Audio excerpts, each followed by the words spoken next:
வணக்கம். சுவிஸ் ஊடக மையம் சார்பாக இந்த ஊடக சந்திப்பை நடத்துவதில் மகிழ்ச்சி அடைகிறோம். அந்த வகையில் அந்தோணி பட ஊடக சந்திப்பு தொடர்பாக உங்கள் கருத்துக்களை மக்களோடு பகிர்ந்து கொள்ளும்.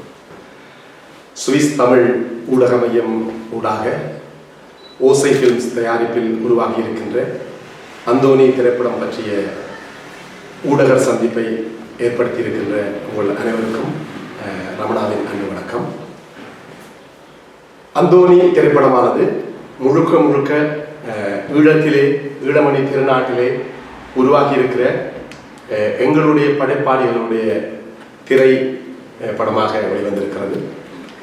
இந்த திரைப்படத்திலே ஒரு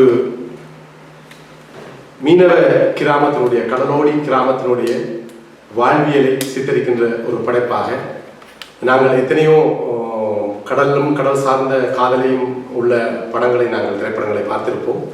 இது புதிய ஒரு லொக்கேஷன், புதிய ஒரு இடத்திலே எங்களுடைய படைப்பை எங்களுடைய கலைஞர்களின் ஊடாக ஒரு மிகுந்த டெக்னாலஜி அனைத்தையும் நாங்கள் பயன்படுத்தி சினிமாவுக்கு தேவையான 24 கிராஃப்ட்னு சொல்லுவாங்க.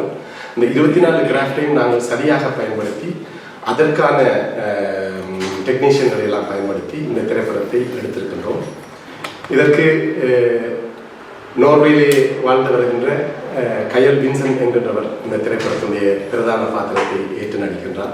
அதே போன்று இந்தியாவிலிருந்து டிஜே பானு என்கின்றவர் எனும் பெண் நடிகை பிரதான பாத்திரத்தை ஏற்று நடிக்கிறார்கள். இங்கே இந்த திரைப்படமானது கதைதான் நாயகன் நாயகியாக இருக்கும். இதில் பிரதான பாத்திரங்கள் தான் இங்கே நடிக்கப்பட்டிருக்கிறது, பேசப்பட்டிருக்கிறது. முழுக்க ஒரு பெரும் பொருட்செலவிலே முதலாக ஈழத்திலே உருவாகி இருக்கின்ற ஒரு திரைப்படம். இந்த திரைப்படத்திற்கு புலம்பெயர்ந்த தேசத்திலே இருக்கின்ற முதலீட்டாளர்கள் இந்த திரைப்படத்திற்கு முதலீடு செய்திருக்கின்றார்கள். இந்த திரைப்படத்தின் துணை தயாரிப்பிலே ட்ரீம் லைன்ஸ் ஸ்ரீயண்ணா மற்றும் விஜய் ஃபிலிம்ஸ் விஜய் லண்டனிலிருந்து அவர் இணை தயாரிப்பாளராக வந்திருக்கின்றார். அதே போன்று இந்தியாவிலே கனா ப்ரொடக்ஷன் விக்கி அவர்கள் இணை தயாரிப்பாளராக வந்திருக்கிறார்கள். மேலும் பல முதலீட்டாளர்கள் இந்த திரைப்படத்திற்கு முதலிட்டிருக்கிறார்கள். காரணம், இது ஒரு பெரும் பொருட்செலவிலே எடுக்கப்பட்டிருக்கின்ற படம். இந்த திரைப்படத்திற்கு முத்தாய்ப்பாக இசைஞானி இளையராஜா இந்த திரைப்படத்திற்கு முதலாக இசையமைத்திருக்கின்றார். அவர் இதுவரை 1523 படங்களுக்கு இசையமைத்திருக்கின்றார். எந்த ஒரு அல்லது இலங்கை முழுமைக்குமான சினிமாவிற்கு அவர் எந்த ஒரு இசையமைப்பும் இதுவரை நடத்தியதில்லை, கொடுத்ததில்லை. எங்களுடைய படைப்பிற்கு 1524வது படைப்பாக இருக்கின்ற அந்தோணிக்கு அவர் ஈழப்படைப்புக்கு முதலாக அவர் இசையமைத்திருக்கின்றார். அது எமக்கெல்லாம் பெருமை. ஏனென்று கேட்டால் அவர் ஒரு இசை ஞானி என்கின்ற வகையிலே உலகம் அறிந்த ஒருவர். ஆகவே எங்களுடைய படைப்புகளை உலகத்துக்கு கொண்டு போவதற்கு அவர் ஒரு அடையாளமாக எங்களுக்கு துணை நிற்பார். அவருடைய ஆசீர்வாதம், நாங்கள் சொல்லுவோம் குட்டுப்பட்டாலும் மோதர கையால் குட்டுப்படும். அதே போல இந்த அந்தோணி திரைப்படம் பெரும் இசைஞானியுடைய இசை கரத்தால் குட்டப்பட்ட ஒரு படம். அவர் இசையால் தாளாட்டி இருக்கின்றார், இசையால் குளிப்பாட்டி இருக்கின்றார் என்று சொல்ல வேண்டும். இந்த திரைப்படத்தை முக்கியமாக இயக்குநர்கள், இந்த இயக்குநர்கள் 2 இயக்குநர்கள் இந்த திரைப்படத்திலே இயங்கி இருக்கின்றார்கள். சுகிர்தன் கிறிஸ்துராஜா மற்றும் ஜெனோசன் ராஜேஸ்வரன் என்ற 26-28 வயசுக்குட்பட்ட 2 இளைஞர்கள். கிட்டத்தட்ட 7 வருஷம் இந்தியாவிலே போயிருந்து அசிஸ்டண்டாக வேலை செய்து அனைத்து இந்தியாவுடைய அத்தனை துறைகளிலுமே அவர்கள் வேலை செய்து அனுபவம் பெற்று இந்த அந்தோணி திரைப்படத்தை எடுத்திருக்கிறார்கள். இந்த அந்தோணி திரைப்படமானது வருகின்ற 13/3/2026, அதாவது நாளை உலகம் முழுமைக்கும் வெளிவருகின்றது, வெள்ளிக்கிழமை. இந்த திரைப்படத்தை நீங்கள் அனைவரும் சென்று பார்த்து ஆதரவை வழங்கி எங்களுடைய திரைத்துறை உலகெங்கும், அதாவது இதை நீங்கள் மற்றொரு தமிழ், அதாவது ஈழத்திலே வருகின்ற ஒரு படைப்பாக கருதி விடாதீர்கள். இது ஈழத்திலே உருவாகி இருக்கின்ற உலகத்துக்கு கொடுக்கப்பட்ட ஒரு படைப்பாக நீங்கள் பார்க்க வேண்டும். இதிலே நாங்கள் மொழி சார்ந்தோ இனம் சார்ந்தோ அல்லாது, இது ஒரு படைப்பு சார்ந்து உலக மக்கள் எந்த மொழி பேசினாலும் எந்த இனத்தவராக இருந்தாலும் அனைவரும் பார்க்க வேண்டிய திரைப்படமாக உருவாக்கி இருக்கின்றோம். உங்களுடைய ஆதரவை நல்கி நிற்கின்றோம். ஊடகவியலாளர்கள், நீங்கள் உங்களுடைய கேள்விகளை கேட்கலாம். அந்தோணி திரைப்படம் என்பது ஈழத்து கதைக்களத்தை கருப்பொருளாக கொண்டிருக்கின்றதா அல்லது ஒட்டுமொத்தத்தில் அது ஒரு கருப்பொருள் என்பது ஒரு பொதுவான அடிப்படையில் எடுக்கப்பட்டிருக்கின்றதா? இல்லை, அது முழுக்க முழுக்க ஈழத்து வாழ்வியலை, ஈழத்து மண்ணை, ஈழத்து கடற்கரையை தழுவிய ஒரு முழுக்க தழுவிய படமாக. இந்திய இலங்கை மீனவர் அவர்களுக்கிடையில் இருக்கக்கூடிய இந்த முருகல் நிலை அல்லது அந்த கடற்பகுதியில் ஏற்பட்டிருக்கக்கூடிய அந்த நிலைமைகளும் இந்த படத்தில் எதிரொலிக்கின்றதா? இல்லை, இந்த திரைப்படமானது ஒரு குடும்ப வாழ்வியல் சார்ந்த ஒரு படைப்பாக இருக்கிறது. ஒரு மீனவனுக்கும் அந்த மீனவ குடும்பத்துக்கும் அந்த அவனை அண்டிய அந்த சமூகத்துக்கும் அந்த கடலுக்குமானதாகத்தான் இந்த ஒரு காதல் படைப்பாக வந்திருக்கிறது. இதில் எந்த ஒரு மீனவர்களுக்கான முரண்களையோ முருகல் நிலைகளையோ இந்த திரைப்படத்தில் நீங்கள் காண முடியாது. நீங்கள் குறிப்பாக இந்த திரைப்படத்திலே அதிகளவான ஈழத்து கலைஞர்களை பயன்படுத்தி இருக்கிறீர்கள். அதற்கு நிகராக இந்திய கலைஞர்களையும் பயன்படுத்தி இருக்கிறீர்கள். குறிப்பாக நீண்ட கால இடைவேளை என்பதை விட முதன்முறையாக ஒரு பெருமளவிலான ஈழத்து திரைப்படத்தில் இந்திய கலைஞர்கள் உருவாக்கப்பட்டிருக்கிறார்கள். அது ஒரு எந்த நோக்கத்தை அடிப்படையாக கொண்டிருக்கின்றது? உண்மையிலே இந்த திரைப்படத்திலே நான் உங்களுக்கு முழுமையாக சொல்ல வேண்டியிருக்கிறது, ஒரு 90% கலைஞர்களும் டெக்னீஷியன்களும் இலங்கை ஈழமணி திருநாட்டை சேர்ந்தவர்கள் தான். ஒரு 5% என்று சொன்னால் 3 நடிகர்கள் இந்தியாவை சேர்ந்தவர்கள். நிழகல் ரவி, அருள்தாஸ், டிஜே பானு. அடுத்தது இசையமைப்பாளர் எங்களுடைய இளையராஜா ஐயா அவர்கள். ஒரு சில டெக்னீஷியன் எங்களுக்கு பின்னணியில் வேலை செய்திருக்கிறார்கள். போஸ்ட் ப்ரொடக்ஷன்ல நிறைய பேர் வேலை செய்திருக்கிறார்கள். ஆனால் நடிப்பு, அதாவது அந்த திரைப்படம் உருவாக்கப்பட்ட இடம், தளம், களம் அது ஈழமாக இருப்பதனால் அது ஈழத்தை சேர்ந்ததாக நாங்கள் பார்க்கிறோம். இது ஈழத்து படைப்புக்கு இந்திய கலைஞர்கள் துணை நின்றிருக்கிறார்கள் தான் சொல்லுவோம். இந்த திரைப்படத்தில் அந்தோணி திரைப்படம் நீங்கள் கூறுவது போன்று ஒரு குடும்ப பின்னணி அல்லது குடும்ப வாழ்வியலினுடைய அடையாளமாக வெளிப்படுகிறது என்றால் அந்த திரைப்படத்தின் கதாநாயகன் அல்லது கதாநாயகி ஈழத்து கலைஞர்களை மையமாக வைத்திருக்கின்றார்களா அல்லது அதனுடைய நிலைப்பாடு எப்படி இருக்கிறது? என்னென்று கேட்டால், இந்த கதாநாயகன் கதாநாயகி என்பது இந்த திரைப்படத்திலே நாங்கள் உள்வாங்கவில்லை. இந்த திரைப்படம், இந்த கதை தான் கதையின் நாயகன் நாயகியாக இருக்கும். அதால் இந்த கதைக்கு தேவைப்பட்ட நடிகர்களை நாங்கள் தேர்ந்தெடுத்திருக்கின்றோம். உதாரணத்துக்கு, நாங்கள் ஈழத்திலே ஒரு படைப்பை உருவாக்குறது என்று சொன்னால், நாங்கள் முதலாக ஒரு ஹாலிவுட் திரைப்படத்திலே பயன்படுத்துகின்ற அல்லது இந்திய சினிமாக்களிலே பயன்படுத்தப்படுகின்ற ஆரி அலெக்சா கேமராவை நாங்கள் பயன்படுத்தியிருக்கிறோம். அப்போ இது ஒரு மேலை நாட்டு கருவியை நாங்கள் பயன்படுத்தியிருக்கிறோம். இது இங்கே நாங்கள் கலைஞர்கள் என்பது ஒரு கருவியாகத்தான் நாங்கள் இங்கே பயன்படுத்தியிருக்கிறோம். கதை தான் நாயக நாயகியாக. ஏனென்றால் இதற்கு முன்பு நீங்கள் 2 படத்தை உருவாக்கிகள் தயாரித்திருக்கிறீர்கள். அதை விட இந்த படம் எவ்வாறு வித்தியாசமானது? 2008ஆம் ஆண்டு பூப்பெய்தும் காலம் என்கின்ற ஒரு சுவிஸ் நாட்டை தழுவிய எங்களுடைய 1வது ஜெனரேஷன் 2வது ஜெனரேஷனுக்கான இடைப்பட்ட ஒரு படத்தை எடுத்திருந்தேன். அதற்கு சுவிஸ் அரசாங்கம் தன்னுடைய ஒரு சிறந்த படமாக கருதி எங்களுக்கு ஒரு சிறு தொகை அன்பளிப்பு செய்தார்கள். அதே போன்று 2013ஆம் ஆண்டு மாறுதடம் என்கிற படத்தை இயக்கியிருந்தேன். முதல் பூப்பெய்தும் காலத்தையும் நான் தான் இயக்கியிருந்தேன். மாறுதடத்தை இயக்கியிருந்தேன். அந்த மாறுதடம் எங்களுக்கு மிகவும் ஒரு மக்கள் மத்தியிலே ஒரு பெரிய எதிர்பார்ப்பை ஏற்படுத்தி இருந்தது. ஆனால் பொருளாதார ரீதியாக எங்களுக்கு சரியான ஒரு இலக்கை எட்ட முடியாத சூழல் ஒன்று இருந்தது. அப்போது நாங்கள் பார்த்தோம் என்று கேட்டால், இது எங்களுக்குள்ளேயே நாங்கள் செய்து கொண்டிருக்கிறது ஒரு ஆசையிலையும் ஒரு விருப்பிலையும் தான் செய்கிறோமே ஒழிய, நாங்கள் உலகம் தழுவிய ஒரு தரமான படைப்பை கொடுக்க வேண்டும் என்று என்னுடைய அந்த மாறுதடத்துக்கு பின்பாடு நான் எடுத்துக்கொள்ள முடியும். இப்போ 12 வருடங்கள் காத்திருந்து 13வது வருடமாக இந்த அந்தோணி திரைப்படத்திலே ஈழத் தமிழர்கள், உலகத் தமிழர்கள் எதிர்பார்த்த எங்களுக்கான ஒரு சினிமா எப்படி இருக்கும் என்றது கூட இன்னமும் சரியாக உறுதிப்படுத்தப்படாத ஒரு சூழலில், சந்தை இல்லாத சூழலில் இந்த படத்தை பார்த்த பிற்பாடு எப்படி ஒரு மலையாள படத்தை தமிழ்நாட்டு படத்தோடு பிரித்து பார்க்க முடியுமோ, அதே போன்று இந்த படத்தை நீங்கள் தமிழ்நாட்டு திரையிலிருந்து பிரித்து பார்க்க முடியும். அதே போன்று மலையாள சினிமாவுக்கும் ஈழ சினிமாவுக்கும் இடையிலேயும் ஒரு வேறுபாடு இருக்கின்றது என்பதை இந்த திரைப்படம், அந்தோணி திரைப்படம் நிச்சயமாக உங்களுக்கு பிரித்து பார்க்கக்கூடியதாக இருக்கும். விருப்பமானவர் நிச்சயமாக இனி வருகின்ற கலைஞர்கள் எல்லோரும் மார்தட்டி சொல்வார்கள், அந்தோணிக்கு பிற்பாடு இது எங்களுடைய ஈழ சினிமா, இந்த சினிமா இப்படியான தரத்திலே இருந்தால்தான் நாங்கள் உலக தரத்துக்கு போக முடியும் என்றதை அனைத்து கலைஞர்களும் ஒத்துக்கொள்வார்கள்.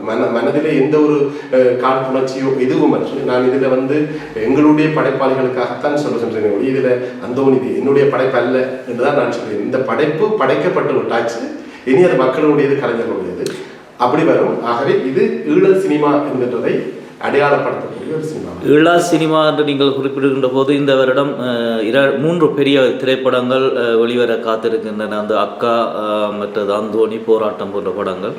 நான் நினைக்கிறேன் மிக நீண்ட ஆண்டுகளுக்கு பிறகு இந்த பவ்வாறான ஒரு ஈழத்து சினிமாவில் பெரிய 3 படங்கள் வெளிவர காத்திருக்கின்றன. இதை நீங்கள் ஒரு ஈழத்து தயாரிப்பாளராக எப்படி பார்க்குறீங்க?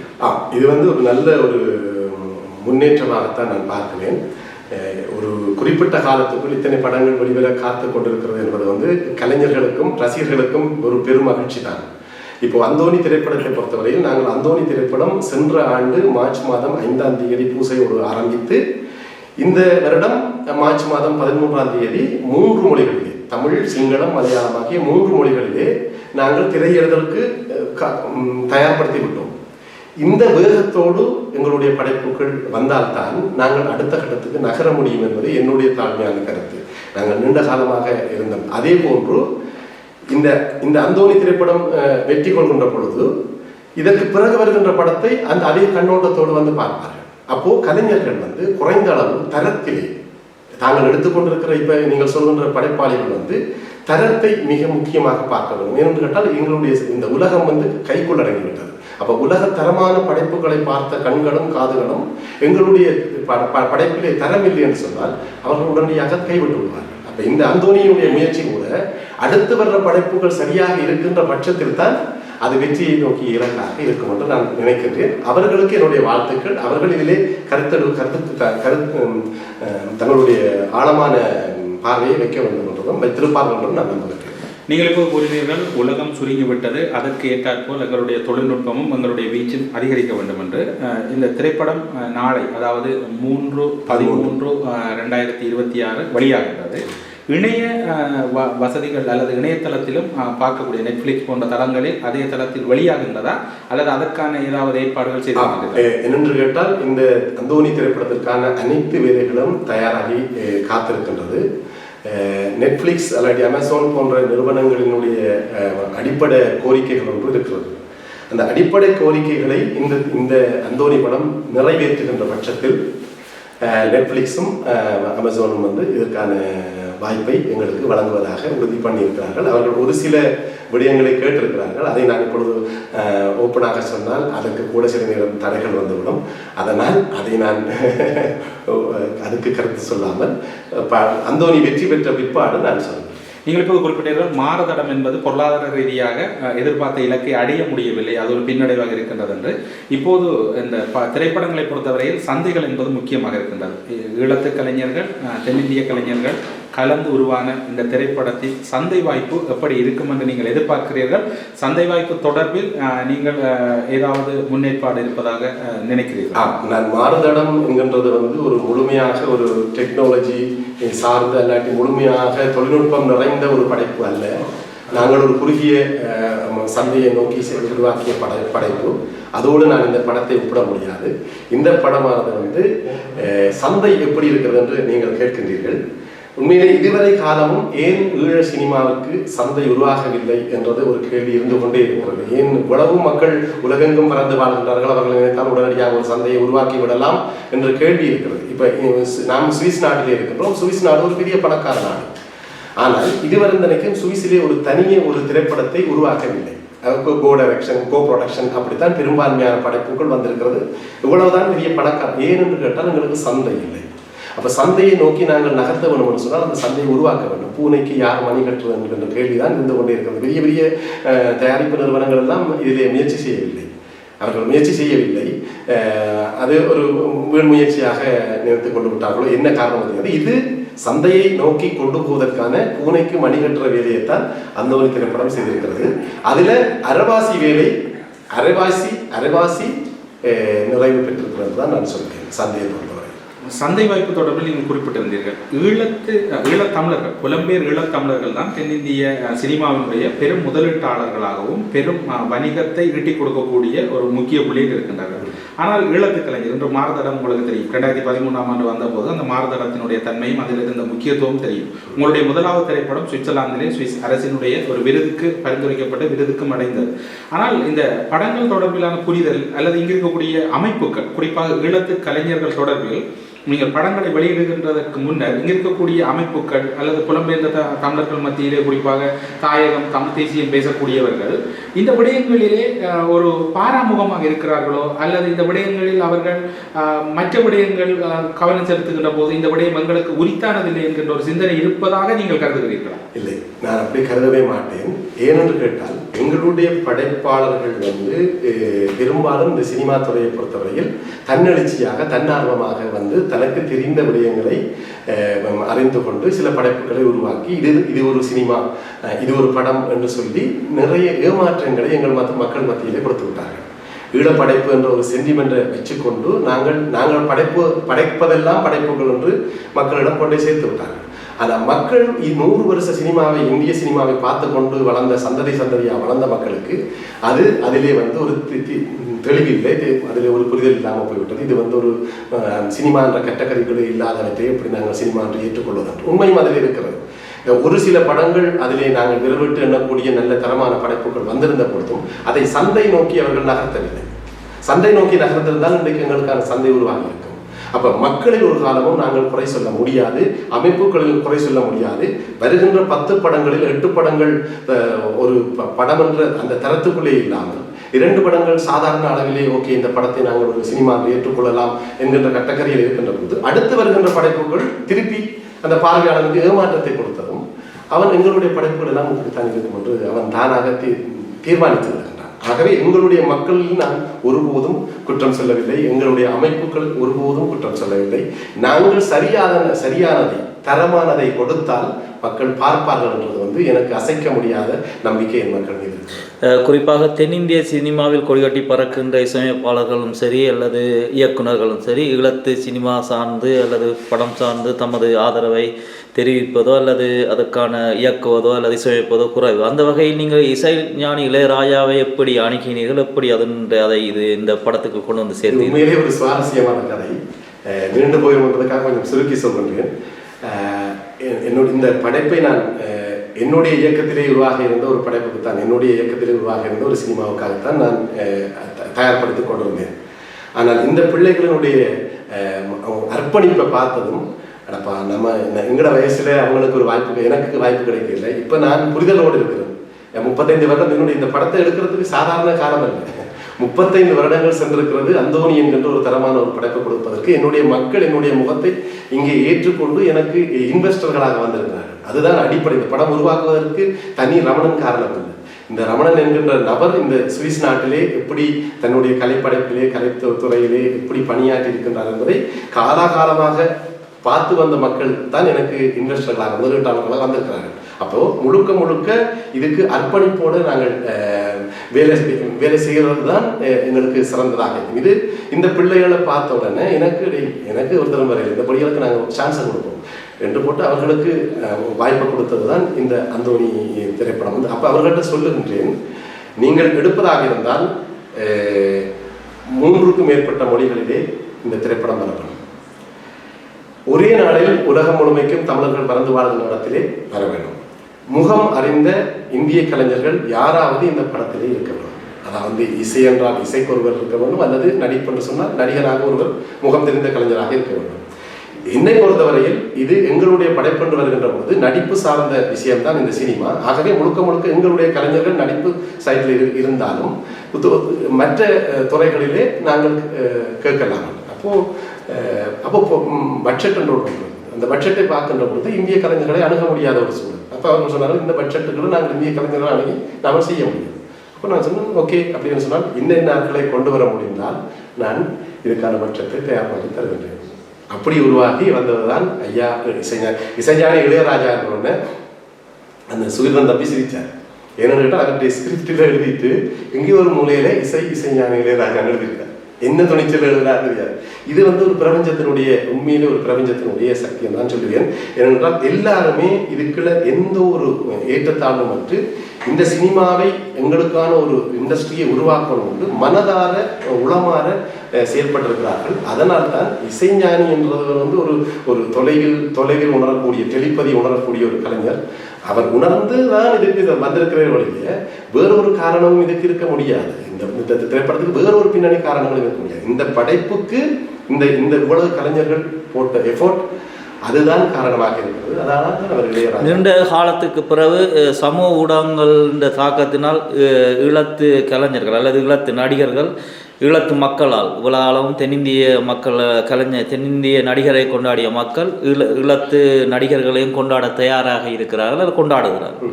இதை நீங்கள் எப்படி பார்க்கிறீர்கள்? என்னன்னு கேட்டால் இந்த காலச்சூழல் அந்த புறச்சூழல் வந்து எப்போதுமே ஒரு கலைஞனை ஒரு படைப்பை தீர்மானிக்கிறதுன்னு சொல்லுவாங்க. அந்த காலத்து ஒரு கலைஞனானவன் தான் வாழுகின்ற காலத்திலே இருக்கின்ற புறச்சூழல்களை சரியாக பயன்படுத்தாமல் விட்டால் அவர் ஒரு கலைஞனாக இருக்க முடியாது. அப்போ இப்போ இருக்கிற ஏஐ போன்ற தொழில்நுட்பங்கள் இருந்தாலும் அது எப்படி என்று சொல்லி சொன்னால் நாங்கள் சொல்லுவோம், இப்போ சீனியன் எழுதி போட்டு தொட்டனாக்கினால் இணைக்க போகிறது, அப்படித்தான் அது இருக்கும். ஆனால் மனித உறவுகள் என்பதும் மனித உணர்வுகள் என்பதும் எப்போதும் உயிரும் உயிரோட்டமுமாக இருக்க வேண்டும். அப்போ அந்த உயிரும் உயிரோட்டமாக இருக்கின்ற இந்த சோஷியல் மீடியாங்கிறதுல வந்து எப்படி இந்த படைப்பாளிகள் தங்களை இந்த மக்களோடு தொடர்பை ஏற்படுத்தி வைத்திருக்கிறார்களோ அவர்களுக்கு நிச்சயமான வாய்ப்புகள் நிறைய இருக்குது எதிர்காலத்திலே. சோஷியல் மீடியான்றது வந்து ஒரு மாபெரும் ஒரு ஊடகமாக இப்போ உருவெடுத்திருக்கு, பெரிய ராட்சச ஊடகமாக உருவெடுத்திருக்கிறது. இதிலே தப்பி பிழைத்து வருகின்றவர்கள் தான் இவர் சொன்னது போல வலுவானது பிழைக்கும்ன்றது போல வலுவானது பிழைத்து கொள்ளும். நாளை உலகம் முழுக்க வெளிவரும் இந்த படம் சர்வதேச ரசிகர்களை எப்படி கவரும் என்று நினைக்கிறீர்கள்? நாங்கள் சர்வதேச ரசிகர்களை எப்படி கவரும் என்று பார்த்தால், முதல் ஒரு சினிமா சார்ந்த பார்வையாளர்கள் உலகம் முழுமைக்கும் இருக்கிறார்கள். அது சினிமாவின் அனுபவம் பெற்ற பார்வையாளர்கள், சினிமாவில் அனுபவம் இல்லை, பார்வையாளர்களாக இருக்கின்ற அனுபவம் பெற்ற பார்வையாளர்கள். நாங்கள் ஒரு உதாரணத்துக்கு நான் நடிகளும் சொல்லிக் கொள்வது அப்படின்னு கேட்டால், ஏற்கனவே இருக்கின்ற கொக்கோ கோலாவை போல் நான் ஒரு கொக்கோ கோலாவை கொண்டு கொடுத்தால் அதை ரசிக்கப்படுவதில்லை அவர்கள். நான் கொடுப்பதாக இருந்தால் அதையும் தாண்டி ஒரு தரமான படைப்பை கொடுத்தால்தான் இதிலும் காட்டி நல்லா இருக்குதுன்னு சொல்லுவார்கள்.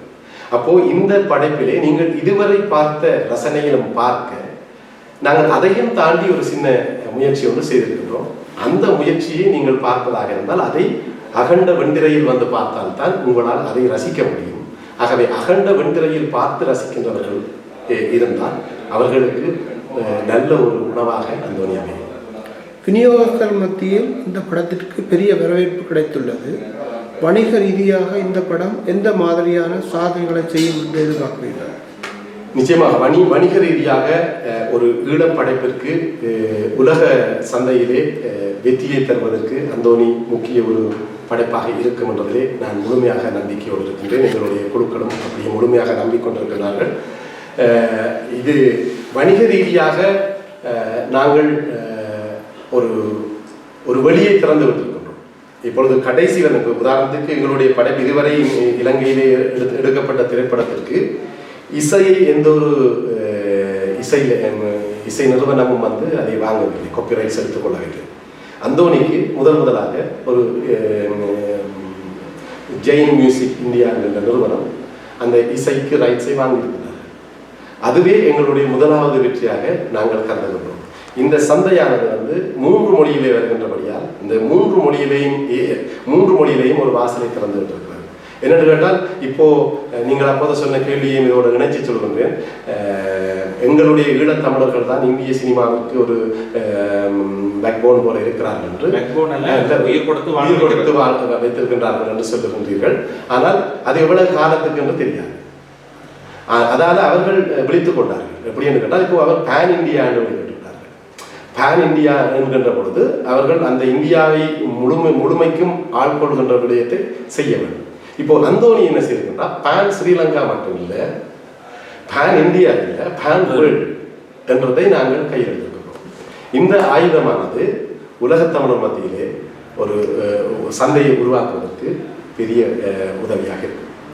அந்தோனி திரைப்படம் வெறும் பொழுதுபோக்கு மட்டுமா, அல்லது சமூகத்துக்கு தேவையான ஏதாவது ஒரு கருத்தை நுட்பமாக சொல்ல வருகிறதா? நிச்சயமாக நுட்பமாக சொல்ல வருகிறது. இறுதியிலே ஒரு பெரிய ட்விஸ்ட் இருக்கிறது. படத்தினுடைய இறுதியிலே நாங்கள் யாருமே எதிர்பார்க்காத ட்விஸ்டுகள் எல்லாம் இருக்கிறது. சமூகம், குடும்பம், சூழல், புறச்சூழல், வாழ்வியல் எல்லாத்தையும் வந்து ஒரு அன்பை எப்படி போதிக்கிறதோ, ஒரு அன்பை போதிக்கின்ற படமாகத்தான் இந்த இதை நான் ஒரு வரியில் சொல்வதாக இருந்தால், அன்பை பரிமாறுவது எப்படி என்பதை மக்கள் அதாவது ஒரு சமூகத்துக்கு சொல்லக்கூடிய ஒரு படைப்பாக இருக்கு. நாளை படம் வெளிவர இருக்கிற நிலையில் மக்கள் கொண்டாடக்கூடிய நிலையில் அந்த மக்களுக்கு நீங்கள் என்ன கருத்தை சொல்லுவீர்கள்? நீங்கள் இந்த நேரம் மிக ஒரு டென்ஷனான நிலையில் இருப்பீர்கள். நாளை வரப்போகிறது ஒரு படம் என்பது கிட்டத்தட்ட ஒரு குழந்தையை பிரசவிக்கிறதுக்கு இணையானது. அந்த வகையில் அதன் தயாரிப்பாளர் என்ற வகையில் எவ்வாறு மனநிலை இருக்குது? உண்மையிலேயே நான் ஒரு 3 பிள்ளைகளுக்கு தந்தையாக இருக்கின்றேன்.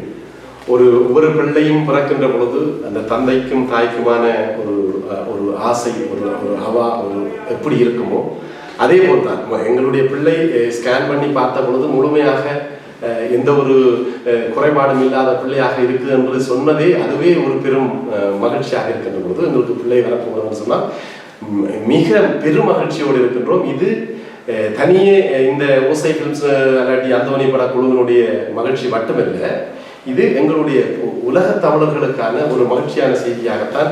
அது எப்படி ஒரு மகிழ்ச்சியான செய்தி கிடைத்தால் எங்களுக்கு ஒரு எப்படி சொல்றது, எங்களுக்கு ஒரு விடுதலை கிடைத்து விட்டால் நாங்கள் மகிழ்ச்சியாக கொண்டாடுவோம். அப்படியான ஒரு மகிழ்வை எங்களுக்கு தரும், உங்களுக்கு தரும் என்றதை நான் சொல்றேன். சுவிஸ் நாட்டில் பன்னெடுங்காலமாக நீங்கள் ஒரு நாடக பயிற்சி பற்றி நடத்தி சுவிஸ் நாடுகள் ரீதியில் நிறைய விருதுகள் பெற்றிருக்கிறீர்கள். இன்றைய அந்தோனியில் வந்து நிற்கிறீர்கள். இதில் அடுத்த கட்டம் எப்படி போக வேண்டியது? நாடகமும் அரங்கியலும் என்பது காலம் காலமாக ஒரு பெரிய ஒரு வெளியே இந்த சமூகத்துக்கு பெரும் புரட்சிகளையும் புதுமலர்ச்சி அதாவது செய்வதற்குமாக நாடகங்கள் அந்த காலத்திலிருந்தே பயன்பட்டு கொண்டு வந்திருக்கின்றன. இந்த சினிமா என்கின்ற நாடகம் என்கின்ற ஊடகமானது ஒரு நேரடி அதாவது நேருக்கு நேர் நாங்கள் எதிர்கொண்டு அந்த பார்வையாளனோடு தொடர்புகளை ஏற்படுத்தி அவனோடு உறவாடுகின்ற ஒரு மையம். ஆனால் சினிமா என்பது நாங்கள் ஏதோ ஒரு மூலையிலே இருந்து கொண்டு நாங்கள் செய்கின்ற சினிமாவை உலகின் ஏதோ ஒரு மூலையில் இருக்கிறவன் பார்க்கக்கூடிய ஒரு வாய்ப்பு. அப்போ எங்களுடைய வாழ்வியலையும் எங்களுடைய சிக்கல்களையும் நாங்கள் இலகுவாக அடுத்த சமூகத்துக்கும் அடுத்த இனத்துக்கும் கடத்துவதற்கு இந்த சினிமா மிக ஆதாரமாக இருக்கிறது. ஆகவே நான் நாடகனாக இருந்து கொண்டு இந்த சினிமா துறையில் வருகின்ற பொழுது ஒரு கேரக்டர் கிரியேஷனை இலகுவாக கிரியேட் பண்ணுறதுக்கு எனக்கு நாடகம் மிக மிக ஒத்துழைப்பாக இருக்குது. நான் நாடகம் படிக்காமல் விட்டுருந்தேன்னு சொன்னால் நானும் ஒரு அன்றாடம் அந்த சினிமாவை பார்த்து ரசிகர் தன்மையோடு நானும் ஒரு படம் நடித்தா என்ன என்ற எண்ணத்தோடு திரிகின்ற இளைஞர்கள் ஜோதிகள் போல் தான் நான் இருந்திருப்பேன். ஆனால் இந்த நாடகம் ஆனது எனக்கு மிக மிக இந்த சினிமாவுக்கு மிக மிக உந்து சக்தியாகவும் உறுதுணையாகவும் இருக்கிறது. நான் நாடகத்தை கற்றுக்கொண்டது என்பது நான் பெற்ற பாக்கியமாக நினைக்கிறேன். இப்போது படம் வெளிவர இருக்கின்ற இந்த நிலையில் சுவிஸ் ஊடக மையமும் ஈழத்து படம் சார்ந்த இந்த வாழ்த்துக்களையும் அதன் வளர்ச்சிகளையும் பெறுவதற்கு வாழ்த்துக்களை தெரிவிப்போடு இறுதியாக ஒரு கேள்வி என்னென்றால், ஈழத்தமிழர்களுக்கு அல்லது உலகம் பூராய் பரவி வாழ்கின்ற தமிழருக்கு நாளை உங்கள் படத்தை பார்ப்பதற்கான ஆவலோடு இருக்கின்ற தமிழர்களுக்கு நீங்கள் என்ன சொல்ல விரும்புகிறீர்கள்? இந்த செய்தியை சமூக ஊடகங்களிலோ அல்லது அவர்கள் தங்களுக்கான சோஷியல் மீடியாவில் பகிர்ந்து இதுக்கான ஆதரவை நீங்கள் கோரி நிற்கிறீர்களா?